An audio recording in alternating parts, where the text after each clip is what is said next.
말씀은 요한복음 6장 22절부터의 말씀입니다. 요한복음 6장 22절부터의 말씀, 22절부터 29절까지의 말씀입니다. 이튿날 바다 건너편에 섰는 무리가 배 한 척밖에 다른 배가 거기 없는 것과 또 어제 예수께서 제자들과 함께 그 배에 오르지 아니하시고 제자들만 가는 것을 보았더니, 그러나 디베랴에서 배들이 주의 축사하신 후 여럿이 떡 먹던 그곳에 가까이 왔더라. 무리가 거기 예수도 없으시고 제자들도 없음을 보고 곧 배들을 타고 예수를 찾으러 가버나움으로 가서 바다 건너편에서 만나 랍비여 어느 때 여기 오셨나이까 하니, 예수께서 대답하여 가라사대 내가 진실로 진실로 너희에게 이르노니 너희가 나를 찾는 것은 표적을 본 까닭이 아니요 떡을 먹고 배부른 까닭이로다. 썩는 양식을 위하여 일하지 말고 영생하도록 있는 양식을 위하여 하라.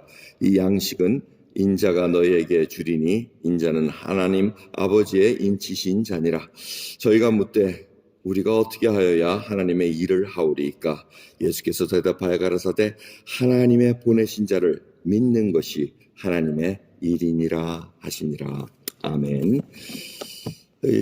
오병이어의 그 역사를 보시고 또 무리에 예수님께서 걸어가서 제자들을 이렇게 안심시키고 같이 가버나움으로 가신 얘기까지 저희가 봅니다. 그리고 오늘 6장 22절부터서는 새날이 밝았습니다. 새날이 밝아서 무리들이, 떡을 먹었던 무리들이 그곳에 다시 모여들기 시작합니다. 근데 갔더니 아무도 안 계십니다. 그리고 저는 어저께 배가 한 척밖에 없었는데 분명히 제자들이 타고 갔고 예수님이 여기 계셔야 되는데 예수님이 안 계시다는 겁니다. 그래서 그럼 어떻게 된 건가 하고 이제 배를 타고 가버나움으로 막 무리들이 간 겁니다. 무리들이 다 가니까 예수님을 보자마자 아니 언제 여기 오셨습니까? 하고 이렇게 물어봤을 때 예수님께서 아무 대답 안 하시고 다시 얘기합니다. 너희가 나를 찾는 이유는 표적을 본 것이 아니라 배가 부릅니다 하고 얘기합니다. 자, 이 얘기를 가만히 생각해 보시면 뭘 말씀하시겠습니까? 너희는 나를 쫓는 것은 내가 하늘에서 내려온 하나님의 아들로서 이제 메시아로서 온 그것을 너희들이 찾는 것이 아니고 지금 당장 배가 부르니까. 여러분 생각해 보시죠. 여러분들 다 이제 50년대나 60년대 지날 때 정말 먹을 것만 있으면 어떻게 쓰든지 거기를 쫓아다니고 그러지 않았습니까? 바로 그런 시대를 얘기합니다. 주님께서 나를 찾는 이유는 배가 불러서 떡을 주니까 오는 것이지 표적, 하나님을 가리키는 그리고 예수 그리스도를 가리키는 그 사인, 세메오니를 보고 오는 것이 아니라는 겁니다. 가만 오병이어를 보면은 정말 그럴 것 같습니다. 여러분들도 만약 그때 당시에 있었으면 예수님이 어떻게 이 오병이어로 이 5천 명을 먹였을까? 떡이 그냥 손에서 줄줄줄 나왔다는 거죠. 또 이게 어떻게 해서 물고기 2마리가 막 그냥 막 나온 건데 저 뒤에 있는 사람들은 모릅니다. 떡이 받쳐지니까 야 이거 먹고 그렇게 된 상황이라는 겁니다. 이게 어떻게 나온지를 모른다는 겁니다. 바로 예수 그리스도로부터 이 온 놀라운 사실을 그들은 까먹고 있었습니다. 그래서 주님께서 얘기를 합니다. 정말 영혼을 위한 양식을 위해서 일을 해라. 하나님의 일을 위해서 정말 일을 해라. 하나님이 주실 것이다. 이 얘기를 쭉 하십니다. 그럴 때 이들이 또 멋있게 질문을 합니다. 어떻게 하여야 하나님의 일을 하리까? 지금 이들의 질문에 원하는 답은 뭡니까?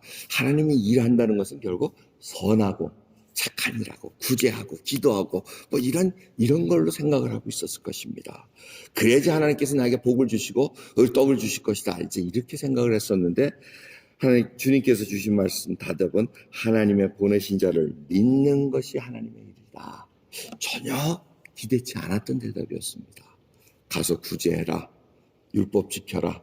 뭐 이런 것이 하나님의 일로 착각을 하고 있었는데 지금 믿으라고 얘기를 하십니다. 바로 예수 그리스도 하나님의 보내신 일을 믿는 것이 하나님의 일이라고 하신 것은 바로 하나님의 관계를 정립하기 위함입니다. 이 믿음은 신뢰가 없으면 안 됩니다. 이들이 하나님을 믿는다고 하지만 진정한 사랑의 관계에 들어가 있지 않았다는 것입니다. 어떤 막이 있었습니다. 여러분 우리 인간관계에서도 마찬가지입니다. 이렇게 신앙생활 하는데 정말 신뢰하지 못하고 믿음이 없다는 얘기입니다. 정말 여러분들이 이 목사인 저를 믿으십니까? 안 믿잖아요. 뭔가 퀘스천 마크하고 혹시 뭐 잘못하는 거 없나? 혹시 성경 해석 잘못하는 거 없나? 혹시 저 사람 또 뭐 이상한 거 하는 뭐 요거 트집 잡으려고 곤두세웠지? 저분이 하나님의 저렇게 신실하게 믿으려고 그러고. 뭐 저뿐만 아니라 저도 뭐 여러분들 끝까지 신뢰하는 줄 아세요?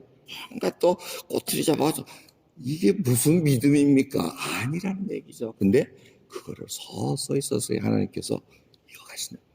그렇게 기분 나쁘게 보지 마시고 서로 또 서로 우리 신뢰 관계 묻어가면서 믿고 그렇지 하나님께서 이런 예수 그리스도를 믿는 믿음이 이렇게 진행되고 있다는 겁니다.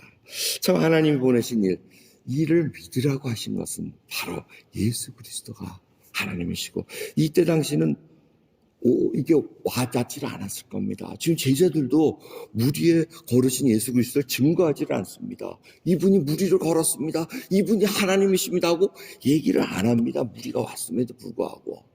이게 긴가민가 하는 거예요 지금.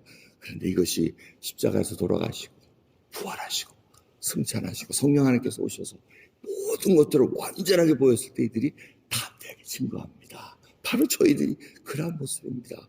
우리가 담대하게 지금 예수 그리스도를 전하러 가야 되는 그 길, 정말 하나님께서 인초해 주시고 내가 하나님을 믿는 그 믿음 속에 사랑의 관계 속에서 정말 딱 흔들리지 않고 주님의 멍에를 메고 가고 있는가. 정말 여러분들 한번 점검해 봐야 됩니다. 저희가 이제 2월 24일 날 저희 세 분이 이제 전장로님하고 양명교 성도님하고 저하고 이제 인도하고 이제 베트남을 갑니다. 정말 이건 믿음 없이 가기 정말 어려운 길입니다. 이게 무슨 관광하러 가는 것도 아니고 지금 주님께서 주시는 메시지는 인도가 지금 얼마나 이 혼탁한 시대, 이게 마을이고 동네입니까? 거기를 지금 하나님께서 보내신 일을 제가 곰곰이 생각해 봅니다. 지금 뭔가 집회를 만들어 놓고 말씀을 전해달라고 그러고 막 이제 하는데 뭐 어떻게 될지 모릅니다. 하지만 필요한 건 내가 하나님을 진실하게 믿고 그 속에서 정말 예수 그리스도의 놀라운 능력을 서슴없이 꺼리낌 없이 전파할 수 있는 그 믿음이 있느냐, 믿고 가느냐, 이런 기도 부탁드립니다. 기도해 주시기 바랍니다. 여러분께서 기도 안 해주시면 저희는 가봐야 막 그냥 아무것도 할 수 없습니다. 혼탁한 지역입니다. 그 힌두교, 이슬람교 뭐 이런 것들이 다 믹스돼 가지고 그 속을 들어가려니 지금 좀 암담한 생각도 있습니다. 거기를 하나님께서 지금 뜻하셔서 거기를 가고자 하는 것, 내가 정말 하나님을 믿고 가는가? 좀 이러한 질문이 옵니다. 여러분 저희들 다시 한번 봅니다. 우리가 왜 예수 그리스도를 쫓아갑니까? 뭘 은혜를 베푸셔서 내가 이때 위기를 환난을 모면해 주셨기 때문에 내가 그것을 보고 갑니까? 아니면 하나님께서 이루어 주셨기에 그분을 믿고 가는 건지 다시 한번 우리의 신앙을 믿음의 토대를 점검하는 저 여러분 되기를 간절히 예수 그리스도의 이름으로 축원합니다. 기도하겠습니다. 하나님 감사합니다. 오늘도 귀한 새벽입니다. 정말 하나님의 보내신 일을 믿는 것이 하나님의 일이라고 말씀하셨습니다. 정말 예수 그리스도를 믿게 하는 것이 하나님의 일입니다. 저희들 정말 그 일을 놓치지 않게 해주시옵소서. 썩을 양식을 위해서 일하는 것이 아니라 진정으로 하늘에 주시는 하늘의 양식, 주님 하늘의 보화를 쌓아두는 그 놀라운 일들을 저희들이 경험하기를 소원합니다. 주님 보시기에 저희들 믿음이 연약하지 않습니까? 정말 하나님을 신뢰하고 정말 하나님께서 이루어주신 이 몸된 교회 그 성도님들 하나하나가 정말 믿음 속에서 점점 굳센 믿음 있는 자로서 살아가기를 소원합니다. 하나님 붙들어 주시옵소서. 은혜 베풀어 주시옵소서. 감사드리며 우리 예수 그리스도의 이름으로 기도드리옵나이다. 아멘.